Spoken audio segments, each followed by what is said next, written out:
What if silence wasn't rejection, but a sacred revelation? What if exile wasn't punishment, but a divine cartography? And what if leaving was the most profound spiritual act you've ever committed? This is the season of a beautiful separation, not the drama of a public exit, but a silent, irreversible departure, a holy relocation, a vanishing act so absolute it left no trace for those who expected you to fight your way back. True evolution doesn't always involve a storm. It involves a whisper. It's the moment you simply stop answering to what no longer holds your frequency. And in that quiet, radical absence, the truth of your soul finally echoes back to you. The spiritual purpose of distance. Let's be precise. Separation was not a failure on your part. It was a moment you began to awaken. You didn't depart from malice. You departed because your nervous system could no longer tolerate the dissonance. The old roles became a costume. The masks were suffocating. Every conversation felt like a silent hearsay against your own spirit. This spiritual distance doesn't arrive with fanfare. It arrives with a profound, bone-deep sigh of clarity. One day, your soul simply declared, "This version of me cannot exist here anymore." And so, you rose, not in a fit of anger, but in the quiet, terrifying light of truth. The people you love look different from afar. Exile is a strange kind of sobriety. From up close, the lines of dysfunction are blurred and forgiven. But from a sacred distance, the image sharpens. You begin to see the manipulation disguised as humor, the control hidden in kindness, the quiet envy cloaked as support, the obsessive attachment to your energy that they called love. Distance doesn't just show you who they are. It serves as a mirror, reflecting the version of you that was required to exist in their presence. You don't owe another encore. There are those who will feign indifference to your absence until the silence begins to cost them their supply. They don't miss you. They miss the projection of you. They miss the attention, the energy, the power you provided. And now they're demanding you return for an encore. But you are not obligated to step back onto a stage you had to set on fire to escape. You don't need to prove your healing by showing up. You owe no explanation to those who deliberately chose misunderstanding over accountability. Let your absence be the undeniable fact. Let your stillness be the final, deafening declaration. The work they never saw. They may see the peace now, but they did not witness the purge. They didn't see the nights you wept, not in despair, but in a final act of grieving. They didn't see you get up and bless the very hands that hurt you, simply to sever the karmic chain. They didn't see you tear your own ego apart, leaving it in pieces on the floor just to make room for a deeper truth. You weren't just healing, you were an alchemist. Every wound became a weapon of discernment. Every projection became a mirror you shattered, not absorbed. You learned to forgive without access. You learned to grieve without closure. You studied every shadow that tried to bury you until you understood it was a map to your purpose. This was never simply a glow up. It was a soul deep, lineage altering metamorphosis. You didn't just walk away. You broke contracts. You cleansed the energetic ties and rewired your own nervous system so that you would no longer confuse or mistake chaos for love. The intimidation of your detachment. There is no power greater than your indifference. Your detachment from their opinion shakes them to the core. Not because you became arrogant, because you stopped auditioning.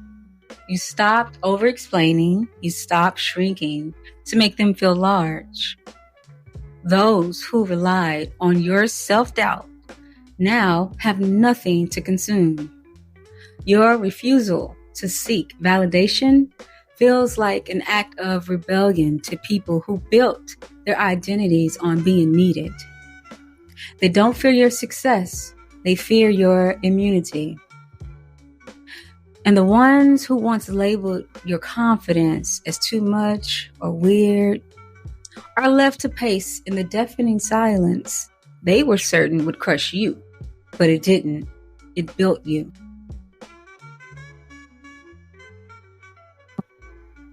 Sacred solitude is different from isolation.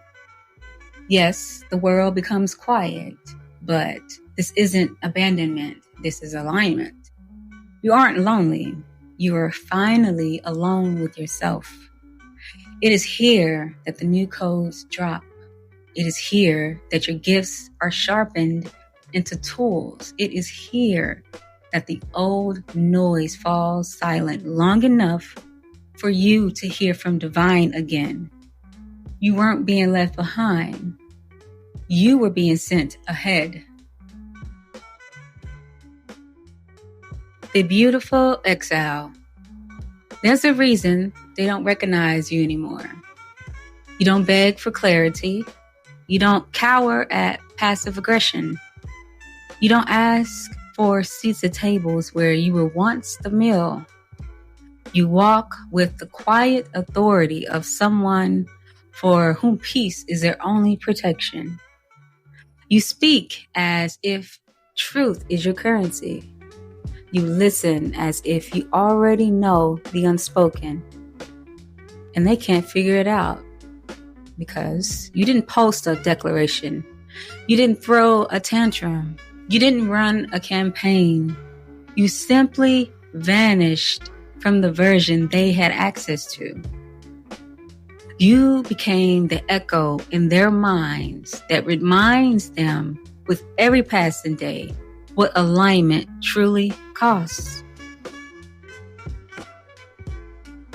The evidence is your exit. You don't need permission to stay gone. You don't need closure from a door God has already locked. Let the silence be the final word. Let the distance be your fortress. Let the echo of your exit be the most powerful sermon you never had to preach. This is what Beautiful Exile looks like. No apologies, no breakdowns, just God and an unshakable peace. And a one-way ticket to the life you couldn't begin until you stopped performing the old one.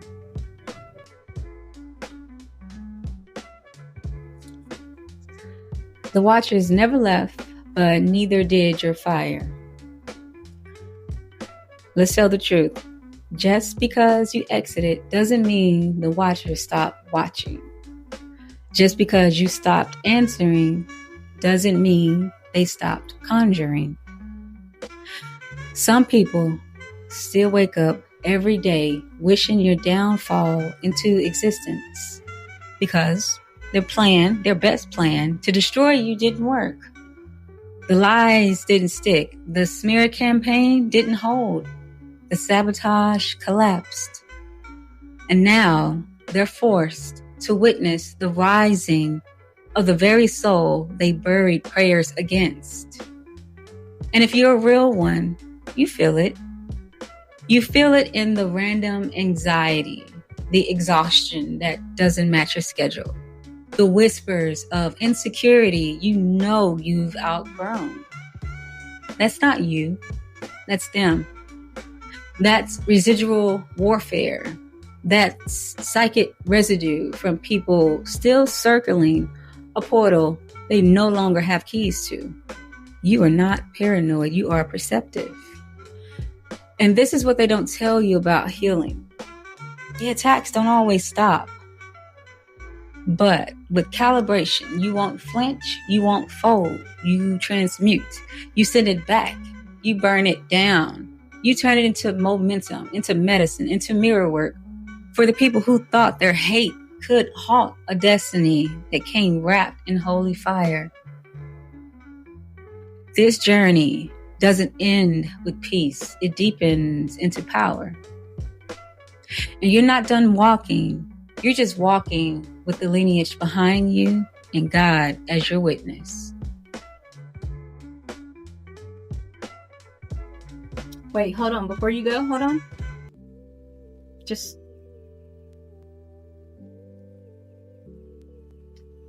All right. You made it to this part of the episode. Thank you for staying, remaining, and watching. I want to give you an energetic cleanse with some Palo Santo. Thank you for listening. Thank you for subscribing. Your likes, your shares, your follows, your reposts, all of that is much appreciated. I am Wolfie. This is the Empowered Shadows podcast. And I look forward to chatting with you another time. Take care.